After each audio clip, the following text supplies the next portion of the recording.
மாவட்ட கழகத்துடைய பொருளாளர் வழக்கறிஞர் ஒன்றிய கழகத்தில் செயலாளர் பூத் எண் 154, பூத் எண் 155,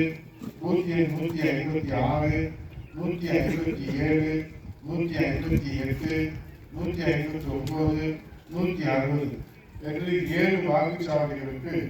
9 பேர்கள் கொண்ட கிளைக்கழகத்தை உருவாக்குவதற்கு அண்ணன் சம்பத் அவர்களுடைய வழிகாட்டுதலோடு அண்ணன் ரவிச்சந்திரன் அவர்கள் எங்களை எல்லாம் அழைத்து வந்து உங்களை சந்திக்கின்ற இந்த நல்லதொரு சந்தர்ப்பத்தை கொடுத்த ஒன்றிய கழகத்திற்கு மாவட்ட கழகத்தின் சார்பில் நன்றியை தெரிவித்து வந்திருப்பவர்கள் என்ன கருத்துக்கள் சொல்லப்படுகிறது என்பதை இதில் பங்கேற்க இயலாதவர்களுக்கு பல்வேறு காரணங்கள் இருந்தாலும்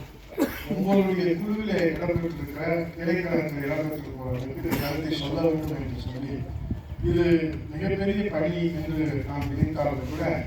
நீங்கள் மனது வைத்தால் உங்களுக்கு ஆர்வம் இருந்தால் உங்களுக்கு இன்வால்வ்மெண்ட் இருந்தால் அதை மிக எளிமையாக செய்யலாம் என்ற அடிப்படையில் தான் 52 ஆண்டு காலமாக முன்வரிசையில் அமர்ந்திருக்கிற கிளைக்கழக செயலாளர்கள் இந்த பகுதியிலே இந்த இயக்கத்தை கட்டிக்காத்து வளர்ப்பதோடு மட்டுமல்லாமல் எப்போது தேர்தல் நடந்தாலும் அது நாடாளுமன்ற தேர்தலாக இருந்தாலும் சட்டமன்ற தேர்தலாக இருந்தாலும் உள்ளாட்சி தேர்தலாக இருந்தாலும் இந்த சோழவந்தான் தொகுதியை பொறுத்தளவில் அலங்காநல்லூர் ஒன்றியம் முதலிடத்தில் இரட்டை